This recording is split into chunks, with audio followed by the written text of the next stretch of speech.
Hello students, welcome back to Shubham lecturer channel. तो student, इस video में हम क्लास 12 हिंदी व्याकरण के 32 नंबर को एक ही वीडियो में क्लियर करेंगे।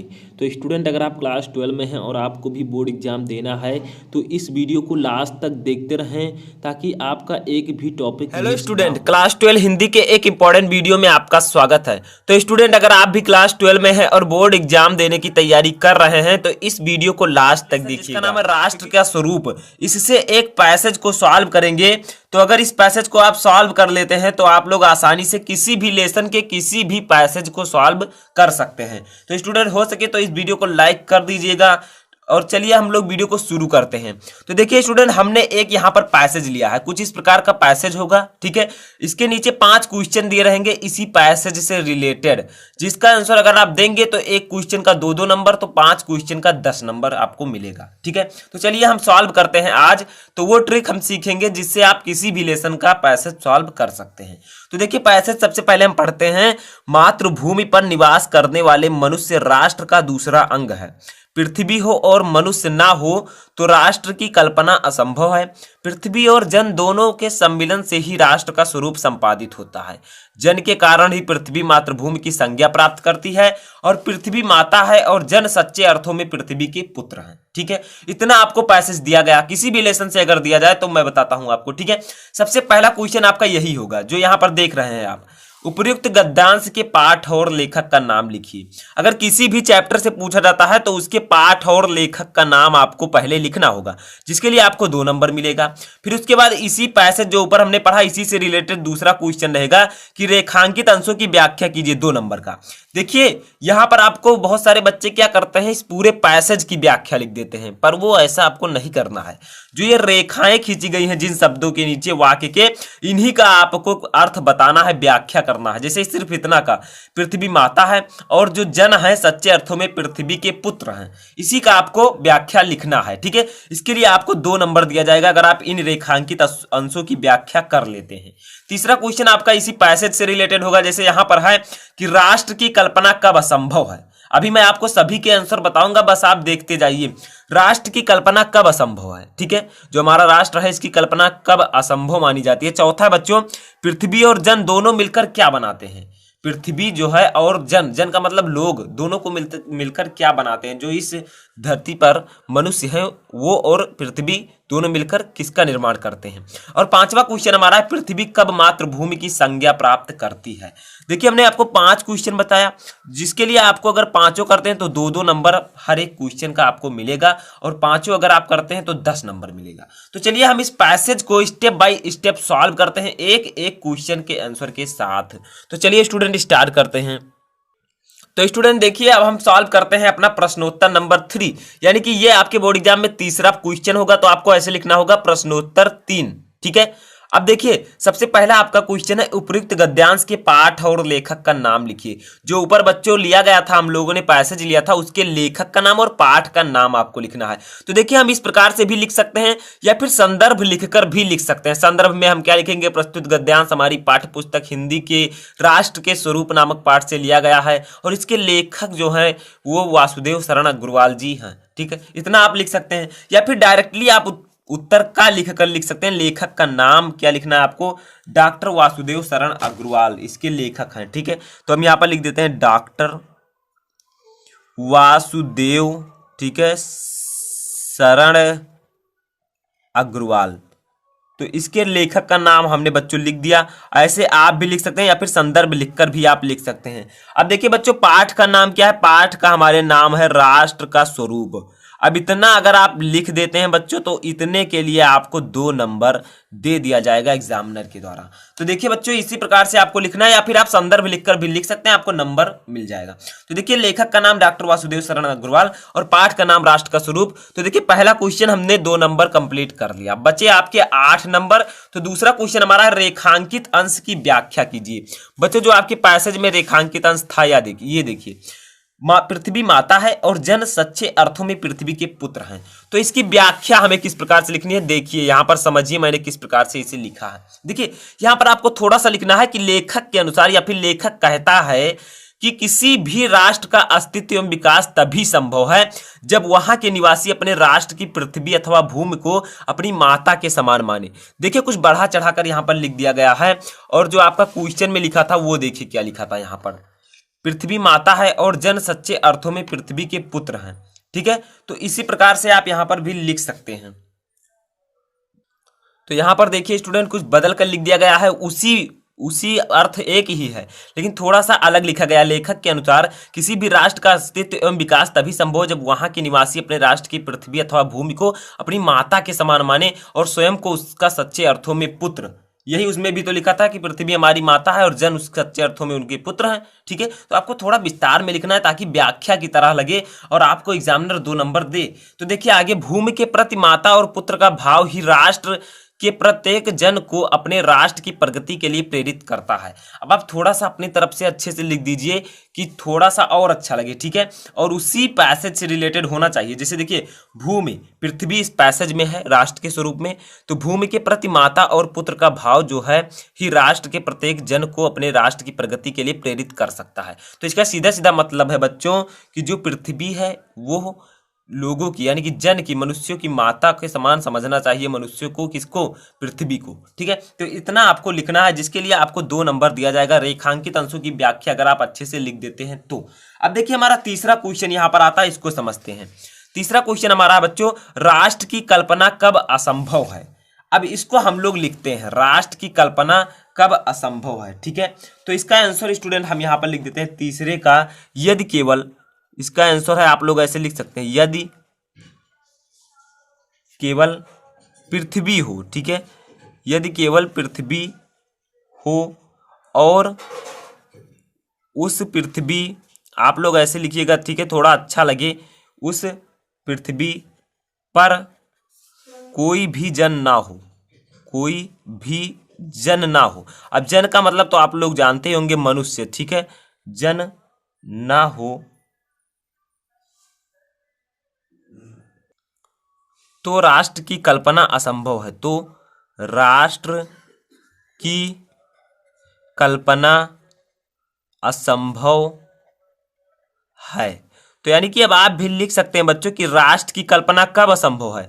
बच्चों, जब तक केवल पृथ्वी ही होगी और उस पर कोई मनुष्य नहीं होगा तो राष्ट्र कैसे बनेगा, क्योंकि मनुष्यों से मिलकर ही राष्ट्र बनता है। ठीक है, देश में जो है मनुष्य रहते हैं तब वो एक देश बनता है। तो देखिए, यदि केवल पृथ्वी ही हो और उस पर कोई भी जन या मनुष्य ना हो तो राष्ट्र की कल्पना हम नहीं कर सकते। ठीक है, तो असंभव की बात की गई थी, तो अगर ये पृथ्वी में पर जो है मनुष्य ना हो तो राष्ट्र की कल्पना जो है वो असंभव है। ठीक है, अब हम देखेंगे अपना तीसरा के बाद चौथा क्वेश्चन। तो देखिए, अगर ऐसे आप लिख देते हैं बच्चों किसी भी चैप्टर से तो 2 नंबर आपको यहां पर दिया जाएगा, यानी कि 6 नंबर हमारा कंप्लीट हो चुका है। अब बाकी बचते हैं बच्चों 4 नंबर, तो उसको भी हम कंप्लीट करते हैं।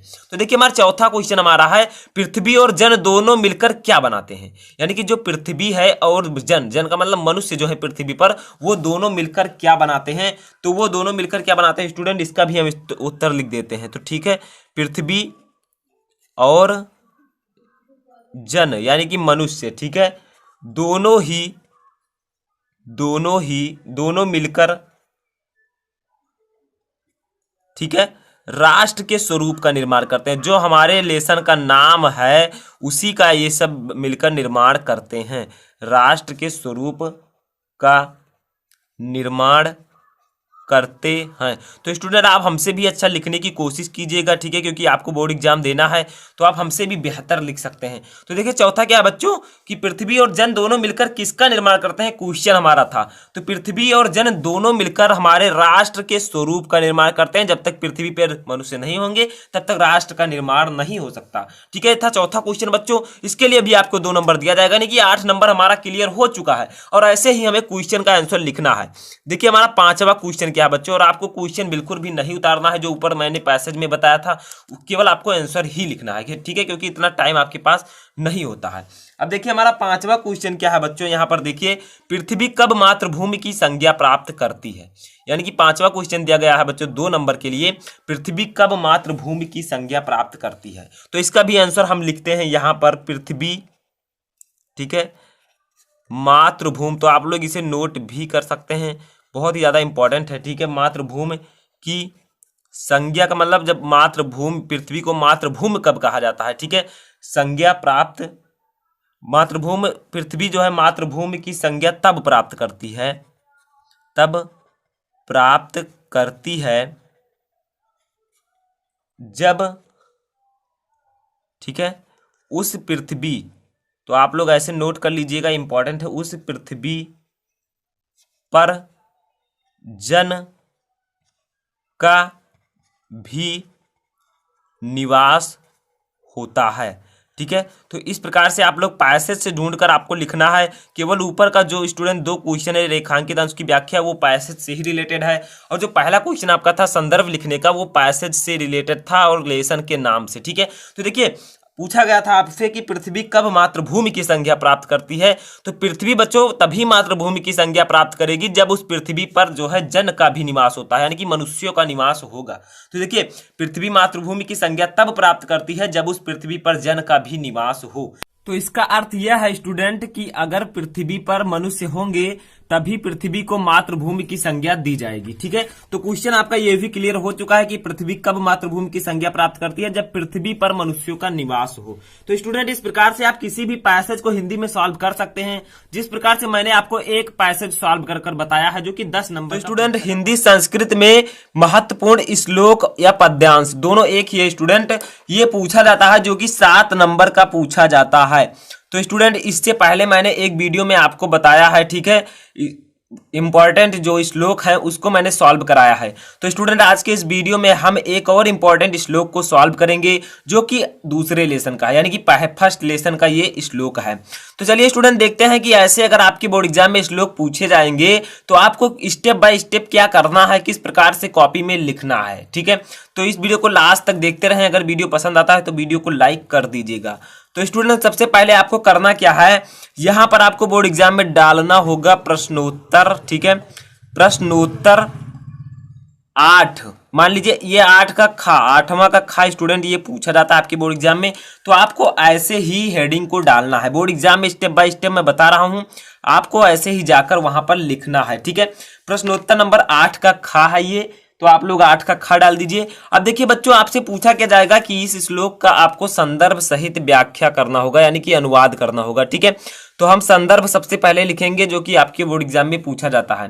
तो देखिए यहाँ पर सबसे पहले हमें लिखना होगा संदर्भ।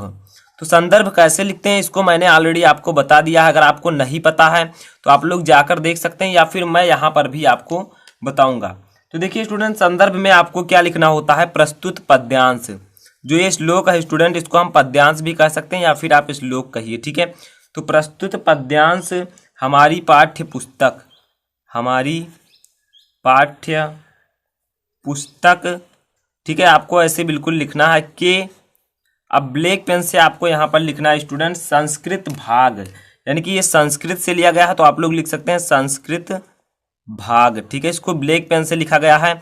तो संस्कृत भाग आपको ब्लैक पेन से लिखना है। अब आगे लिखना है बच्चों में संकलित। अब किस लेसन से लिया गया इसका नाम हम लिखेंगे, ठीक है।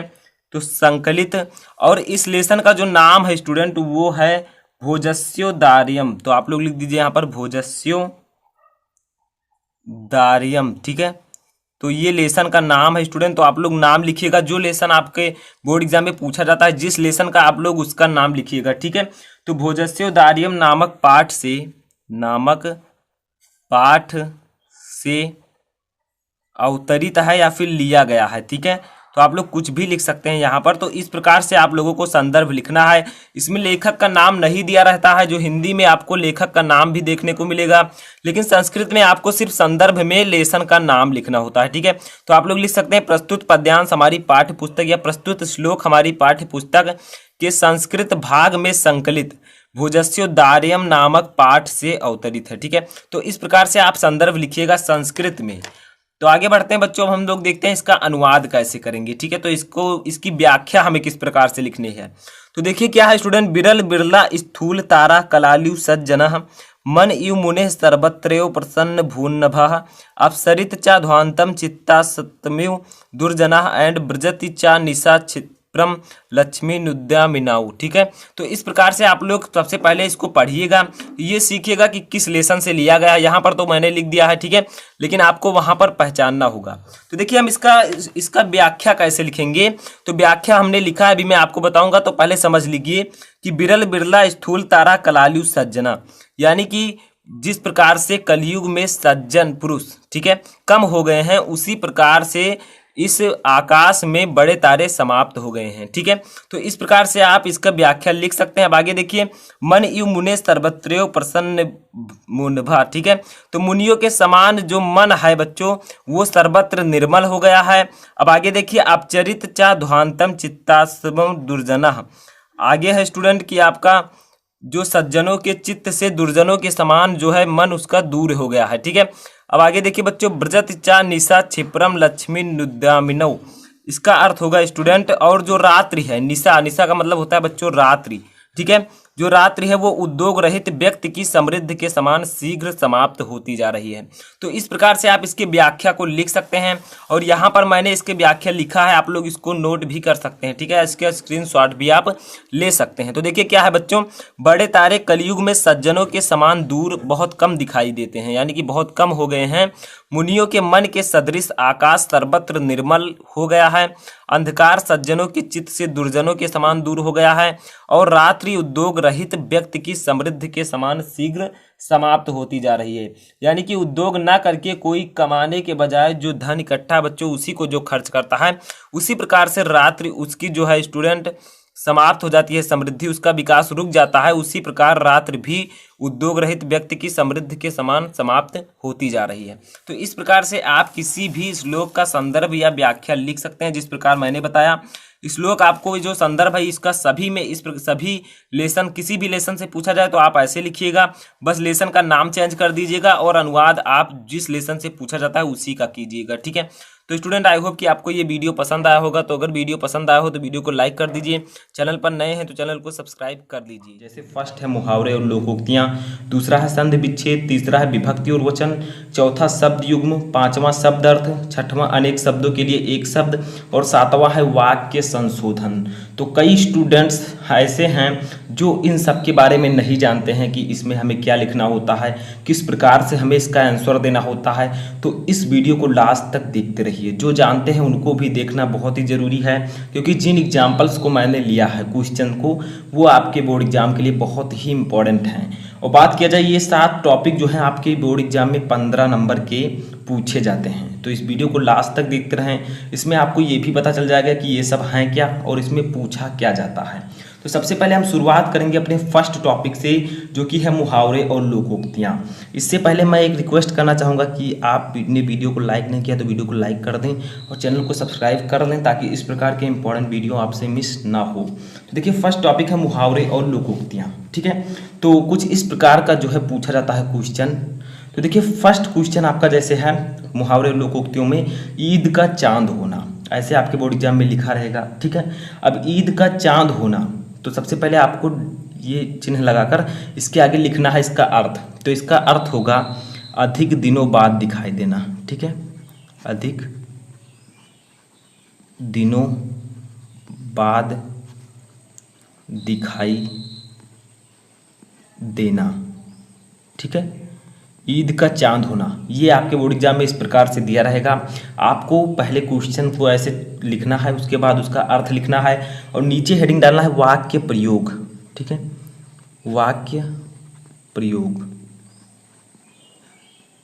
तो वाक्य प्रयोग हेडिंग डालना है और उसके बाद में आपको ये जो है ईद का चांद होना, इसका वाक्य प्रयोग कर देना है। वैसे आपके बोर्ड एग्जाम में ये 2 नंबर का पूछा जाता है। ठीक है, 2 नंबर का, तो ये बहुत ही इंपॉर्टेंट है। तो वाक्य प्रयोग में कैसे आप लिखेंगे, जैसे कुछ भी आप लिख सकते हैं, जैसे मैंने लिखा भाई सतीश। ठीक है, आप कोई भी नाम लिख सकते हैं, कोई ज़रूरी नहीं है। जब से तुम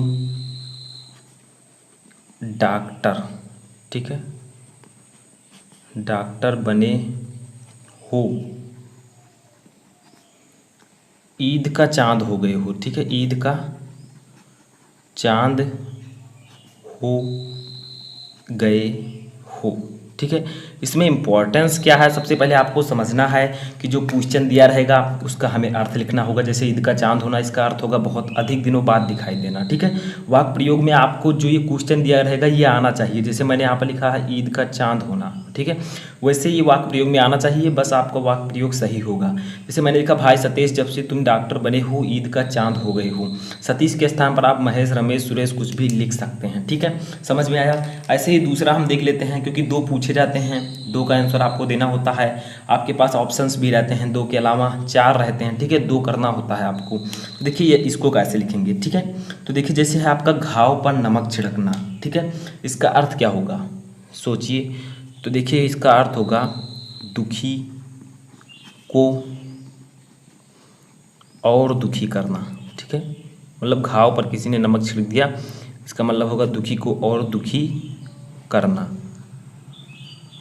ठीक है, अब इसका वाक्य प्रयोग हम कर लेते हैं। तो हेडिंग डालेंगे वाक्य प्रयोग। ठीक है, तो वाक्य प्रयोग हमने हेडिंग डाला, उसके बाद में इसका वाक्य प्रयोग करते हैं। जैसे घाव पर नमक छिड़कना, इसका अर्थ होगा दुखी को और दुखी करना। ठीक है, तो देखिए इसका कैसे करेंगे। तो देखिए तुम उस, ठीक है, विधवा को ताने देकर उसके घाव पर नमक क्यों छिड़क रहे हो। ठीक है, तो इस प्रकार से आप लोग क्या कर सकते हैं, वाक्य प्रयोग कर सकते हैं। ठीक है, रहे हो। तो देखिए इसका अर्थ क्या होगा, जैसे घाव पर नमक छिड़कना यानी कि दुखी को और दुखी करना। जैसे देखिए वाक्य प्रयोग में मैंने क्या लिखा, तुम उस विधवा को ताने देकर उसके घाव पर नमक क्यों छिड़क रहे हो, क्योंकि वो ऑलरेडी विधवा है। ठीक है, उसको वैसे ही दुख है, तो और उसको दुख क्यों दे रहे हो, तो इसका मतलब यही होगा। ठीक है, तो देखिए ये मैंने यूज कर लिया इस क्वेश्चन को, तो ये वाक्य प्रयोग हो। तो देखिए अगला टॉपिक हमारा है संधि विच्छेद। ठीक है, संधि विच्छेद में कुछ भी नहीं होता है, 3 क्वेश्चन दिए रहते हैं, 3 का 3 नंबर आपको दिया जाता है अगर आप सही करते हैं, वो भी ऑब्जेक्टिव क्वेश्चंस यानी कि बहुविकल्पीय प्रश्न। जैसे कुछ इस प्रकार से क्वेश्चन रहेगा। फर्स्ट क्वेश्चन है इसका, रमेशा का संधि विच्छेद है। ठीक है, यानी कि रमेशा का संधि विच्छेद क्या होगा, इन चारों में से कौन सा ऑप्शन सही होगा। ठीक है, जैसे का है रम धन ऐसा, खा है रम धन ईसा, गा है रमा धन ऐसा और घा है रमा धन ईसा। तो इसका सही आंसर क्या होगा। ठीक है, तो रमेशा का जो सही आंसर होगा वो आपका हो जाएगा घा। ठीक है, रमाधन ईसा, ये सही आंसर होगा। ठीक है, तो ऐसे ही आपको सही आंसर चुनना है। जैसे मैंने आपको बताया वैसे इस पर मैं काफ़ी वीडियो बना चुका हूँ, तो आप जाकर देख सकते हैं।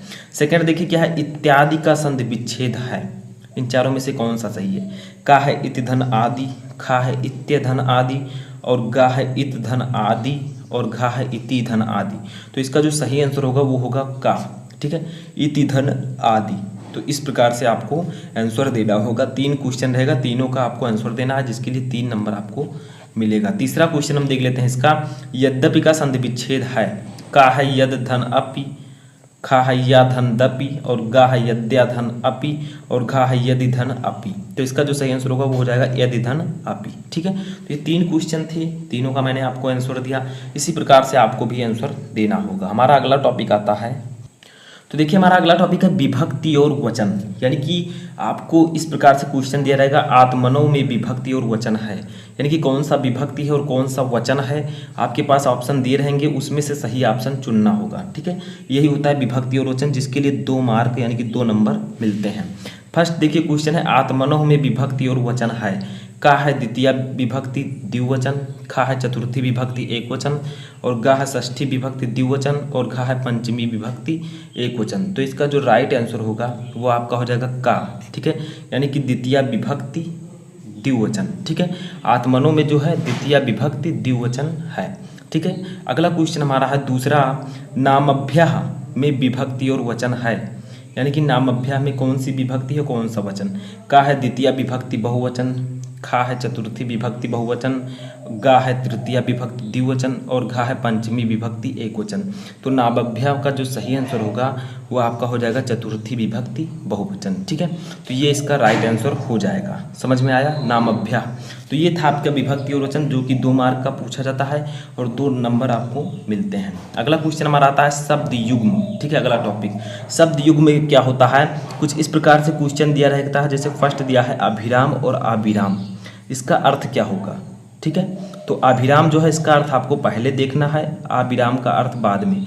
जो पहले है उसका अर्थ पहले, जो बाद में है उसका अर्थ बाद में। ठीक है, तो देखिए का है सुंदर और लगातार, खा है राम और लक्ष्मण, गा है अब और तब, घा है सुंदर और मजबूत।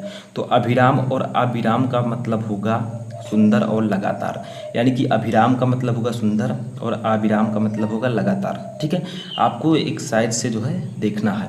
तो ये आपका का सही होगा। दूसरा है अम्बुज और अम्बुद, इसका सही आंसर क्या होगा।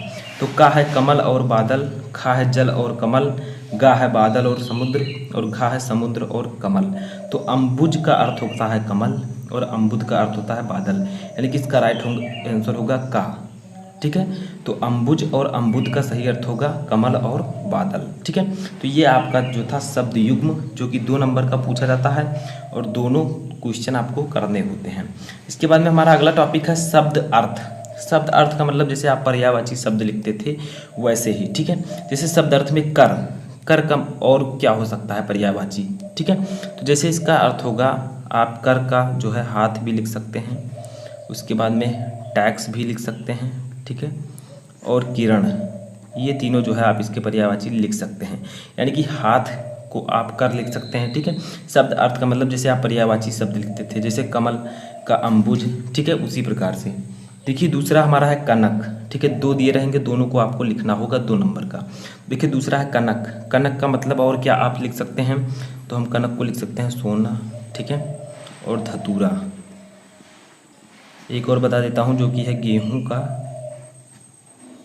आटा। ठीक है, ये सब आप लिख सकते हैं इसका दूसरा अर्थ। तो शब्द अर्थ का मतलब होगा इस शब्द के कौन से और अर्थ आप लिख सकते हैं। ठीक है, तो ये इस प्रकार से आपको लिखना है जैसे पर्यायवाची शब्द लिखते थे। इसके बाद में हमारा गा है अनेक शब्दों के लिए एक शब्द। ठीक है, मतलब एक अनेक शब्द हैं जिसके लिए आपको एक शब्द चुनना है, वो भी ऑब्जेक्टिव यानी कि बहुविकल्पीय। ठीक है, जैसे फर्स्ट क्वेश्चन है जिसे जाना न जा सके। ठीक है, ये जो आपके बोर्ड एग्जाम में पूछा जाता है ये 2 नंबर का पूछा जाता है। तो देखिए जिसे जाना न जा सके उसे हम क्या कह सकते हैं। का है अज्ञेय, खा है अज्ञात, गा है अल्पज्ञ और घा है ज्ञानी। ठीक है, तो जिसे जाना न जा सके उसे हम लोग कह सकते हैं अज्ञेय। ठीक है, यानी कि अज्ञेय का मतलब होता है जिसे जाना ना जा सके। देखिए कई शब्द यहाँ पर हैं जिसका हमने सिर्फ एक अर्थ लिखा है, तो अनेक शब्दों के लिए एक शब्द, यानी कि एक शब्द हमने बताया है जो कि उसी का अर्थ है। ठीक है, इसको मैं ऑलरेडी आपको बता भी चुका हूँ जो है कई क्वेश्चन। दूसरा देखिए है जिसके समान दूसरा ना हो उसे हम क्या कह सकते हैं। तो देखिए का है आपका अद्वितीय, खा है अतुलनीय, गा है श्रेष्ठ और घा है असमान। तो इसका सही आंसर होगा अद्वितीय। ठीक है, यानी कि जिसके समान कोई दूसरा ना हो उसे हम अद्वितीय कह सकते हैं। तो ये आपका था अनेक शब्दों के लिए एक शब्द। अब हम चलते हैं अपने लास्ट टॉपिक पर जिसका नाम है, तो देखिए हमारा लास्ट टॉपिक आता है वाक्य संशोधन। इसमें होता क्या है, आपको ये वाक्य दिया हुआ है, इसमें कुछ गलतियां हैं उसको सुधारना होता है। ठीक है, उसे संशोधित करना होता है, उसी का मतलब होता है वाक्य संशोधन। जैसे महादेवी वर्मा हिंदी की सुप्रसिद्ध कवित्री हैं, इसमें गलती क्या है। तो देखिए कौन सी गलती है। देखिए महादेवी में कोई गलती नहीं है। ठीक है, वर्मा हिंदी की सुप्रसिद्ध, ठीक है, इन सब में कोई गलती नहीं है। अब यहाँ पर जो आपकी कवित्री है इसमें जो है गलती है, वो क्या है। तो यहाँ पर कवित्री को हम इस प्रकार से लिखेंगे। ठीक है, कवित्री है, तो ये आपका सही आंसर होगा। यानी कि इसमें गलती क्या थी, इसमें सिर्फ इतनी गलती थी कि जो कवित्री है ये थोड़ा सा गलत लिखा था। ठीक है, हमने इसे राइट तरीके से लिखा है, तो ये आपका सही होगा आंसर। तो इसमें हमारा दूसरा क्वेश्चन आता है कि मेरे को अभी जाना है। ठीक है, इसका सही आंसर क्या होगा। तो इसका होगा मुझे अभी जाना है। आपको पता चल गया होगा कि ये कितने नंबर का पूछा जाता है। तो फाइनली जो है ये 2 नंबर का पूछा जाता है। ठीक है, ऑप्शंस भी आपके पास रहेंगी। तो देखिए, मेरे को अभी जाना है, ये सेंटेंस में जो है थोड़ी सी गलती थी। मेरे को के स्थान पर आपको लिखना है मुझे अभी जाना है।